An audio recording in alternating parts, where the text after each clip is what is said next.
शहर के किनारे एक पुराना और सुनसान हॉस्पिटल खड़ा था। कई सालों से इसे बंद कर दिया गया था। लोग कहते थे कि रात के समय वहां अजीब आवाजें आती हैं, बिस्तरों से चीखें, हॉलीवुड जैसी परछाइयां और कभी-कभी डॉक्टर की फुसफुसाहट। सालों पहले इस हॉस्पिटल में रहस्यमयी घटनाएं हुई थीं। कई मरीज और स्टाफ अचानक गायब हो गए थे।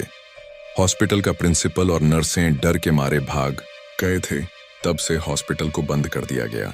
रीना और रोहित, दो साहसी दोस्त, ने सुना कि हॉस्पिटल अब भी रात में चलता है। उन्होंने ठान लिया कि वे इसकी सच्चाई जानेंगे। रात होते ही वे हॉस्पिटल पहुंचे। टूटी खिड़कियां, जंग लगे दरवाजे और धूल से ढकी दीवारें देखकर उनकी रूह कांप उठी। जैसे ही उन्होंने प्रवेश किया, हवा ठंडी हो गई। दीवारों से फुसफुसाहटें गूंजने लगीं। तुम यहाँ क्यों आए? वे वार्ड में घूमने लगे। बिस्तर टूटे हुए, बिखरी किताबें और पुराने इंस्ट्रूमेंट्स पड़े थे। अचानक उन्होंने देखा, दीवार पर लाल आंखों वाली परछाई दौड़ रही थी। रीना ने कहा, हमें निकल जाना चाहिए, लेकिन रोहित ने कहा, नहीं, हमें सच जानना है। वे तहखाने की ओर बढ़े। वहां पुराने रिकॉर्ड, फटे हुए बैग और मेडिकल रिपोर्ट बिखरी हुई थी। धुंधली रोशनी में मरीजों की परछाइयां दिखाई देने लगीं। परेशानी बढ़ी जब एक बच्ची ने उनके पास आते हुए कहा, जो भी यहाँ आता है उसकी आत्मा यहाँ रह जाएगी। दोनों दोस्त भागने की कोशिश करने लगे, लेकिन दरवाजे अपने आप बंद हो गए। जंजीरें उठकर उनके हाथ पांव जकड़ने लगीं। तभी एक बड़ी महिला की परछाई सामने आई, सफेद गाउन पहने। उसकी आंखें लाल थीं। उसने गरज कर कहा, तुमने मेरी नींद क्यों तोड़ी? रीना और रोहित कांप उठे। उन्होंने हॉस्पिटल की पुरानी डायरी खोली। पन्नों में लिखा था, यहाँ अधूरी आत्माएं फंसी हैं। जो भी यहाँ कदम रखेगा उसकी आत्मा हमेशा यहाँ रहेगी। रीना ने धीरे से मंत्र पढ़ना शुरू किया। रोहित ने मदद की। हवा तेज हो गई। दीवारों से हाथ और चेहरे बाहर निकलने लगे। मरीजों की आत्माएं चीखती हुई मंडराने लगीं। उनका डर अब और भी बढ़ गया, पर दोनों ने मंत्र जारी रखा। महिला की परछाई जोर जोर से हंसने लगी। उसकी हंसी हॉस्पिटल के हर कोने में गूंज रही थी। तभी पुराने घड़ी का कांटा टूट कर गिरा। आवाज इतनी तेज थी कि दीवारें कांप गईं। मरीजों की आत्माएं धीरे धीरे गायब होने लगीं। महिला भी धुएं में घुल गई। हवा शांत हुई। हॉस्पिटल के भीतर सन्नाटा छा गया। दोनों दोस्त बाहर निकले, लेकिन जब उन्होंने पीछे देखा तो खिड़कियों में धुंधली परछाइयां अभी भी उनकी ओर झांक रही थीं। शहर वाले कहते हैं कि हॉस्पिटल अब केवल खंडहर नहीं, बल्कि जीवित डर का प्रतीक बन गया है। रात के अंधेरे में उसकी परछाई हर कदम का पीछा करती है। जो भी रात में हॉस्पिटल के पास जाता है, वह हमेशा डर और रहस्य के घेरे में फंस सकता है। बिस्तरों से चीखें, हॉस्पिटल की गर्जना और महिला की फुसफुसाहट हर रात सुनाई देती है। रीना और रोहित अब केवल चेतावनी देने वाले हैं। उनका अनुभव हर साहसी को डराता है। भूतिया हॉस्पिटल अब सिर्फ खंडहर नहीं, बल्कि अंधेरे और भय का जीवित प्रतीकवन बन चुका है। रात में जो भी वहां जाएगा, उसकी आत्मा हमेशा फंस सकती है।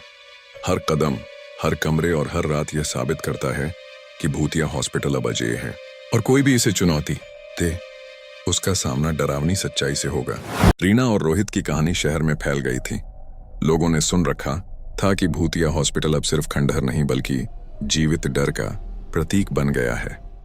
रात के समय हॉस्पिटल के पास जाना किसी भी साहसी के लिए चुनौती बन चुका था।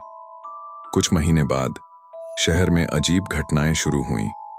लोगों ने सुना कि हॉस्पिटल से रोने और चीखने की आवाजें आ रही थीं। कभी कभी खिड़कियों से लाल रोशनी झांकती थी। जो कोई पास जाता, वह या तो डर के मारे भाग जाता या गायब हो जाता। रीना और रोहित ने तय किया कि वे अंतिम बार हॉस्पिटल जाकर ये देखेंगे कि अधूरी आत्माओं की संख्या कितनी बढ़ गई है। वे रात के अंधेरे में हॉस्पिटल पहुंचे। हवा ठंडी और घनी धुंध से भरी थी। जैसे ही उन्होंने हॉस्पिटल में कदम रखा, दीवारों से फुसफुसाहटें गूंजने लगीं। तुम यहाँ क्यों आए? मरीजों की आत्माएं फिर से उनकी ओर देखने लगीं। दीवारों में हाथ बाहर निकले और हवा में परछाइयां मंडराने लगीं। रीना ने पुराने मंत्रों की डायरी खोली। उसने जोर जोर से मंत्र पढ़ना शुरू किया। रोहित ने उसका हाथ पकड़कर मदद की। अचानक हॉस्पिटल का हर वार्ड जीवित हो गया। बिस्तरों से आवाजें आने लगीं। दरवाजों की जंजीरें अपने आप हिलने लगीं।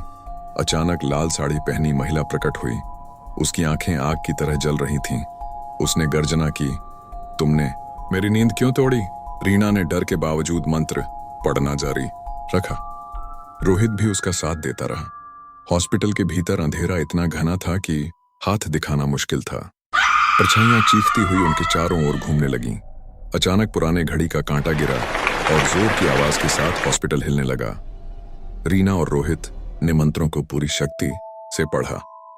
हवा तेज हो गई, धुआं फैल गया और हॉस्पिटल की परछाइयां धीरे धीरे गायब होने लगीं। बच्चों की आत्माएं अपने स्थान पर लौट गईं। महिला की परछाई भी धुएं में घुल गई। सन्नाटा छा गया। हॉस्पिटल अब शांत लग रहा था, लेकिन दोनों ने देखा कि खिड़कियों में अभी भी हल्की लाल झलकियां हैं। वे बाहर निकले। बाहर की ठंडी हवा ने उन्हें राहत दी। शहर में सुबह हो चुकी थी। लोग सोच रहे थे कि हॉस्पिटल अब हमेशा खंडहर रहेगा और शायद कोई रात में अंदर जाने की हिम्मत ना करे। रीना और रोहित अब शहर में चेतावनी देने वाले बन गए। उन्होंने कहा, भूतिया हॉस्पिटल केवल खंडहर नहीं है, वहां अधूरी आत्माएं जिंदा हैं। रात के समय जो भी अंदर जाएगा उसकी आत्मा फंस सकती है। कुछ महीने बाद हॉस्पिटल की जांच करने के लिए शोधकर्मी आए। उन्होंने उपकरण लगाए, पर किसी ने भी रहस्यमयी धुंध और लाल रोशनी को पकड़ नहीं पाया। केवल कैमरे में हल्की परछाइयां दिखाई दी। शहर वाले अब रात में हॉस्पिटल के पास जाने से डरते थे। बच्चों की हंसी, रोने की आवाज और महिला की गर्जना सुनाई देती थी। रीना और रोहित जानते थे कि उन्होंने केवल कुछ आत्माओं को मुक्त किया है। हॉस्पिटल की शक्ति पूरी तरह खत्म नहीं हुई। अंधेरा, डर और रहस्य अब हॉस्पिटल का हिस्सा बन चुका है। जो भी रात में वहां जाएगा उसकी आत्मा हमेशा फंस सकती है। भूतिया हॉस्पिटल अब सिर्फ खंडहर नहीं, बल्कि जीवित डर का प्रतीक बन गया है।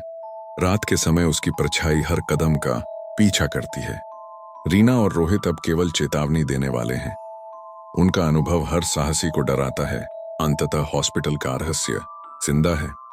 जो भी इसे चुनौती देगा उसे पता नहीं चलेगा कि वह वापस आएगा या नहीं। शहर वाले कहते हैं कि हॉस्पिटल की शक्ति अब पहले से भी ज्यादा बढ़ गई है। रात के अंधेरे में वहां लाल रोशनी, बच्चों की चीखें और महिला की गर्जना सुनाई देती है। और भूतिया हॉस्पिटल हमेशा जिंदा रहेगा। जो भी रात के अंधेरे में जाएगा उसकी आत्मा वहां फंस सकती है। अंधेरा और रहस्य हमेशा वहां मौजूद रहेगा।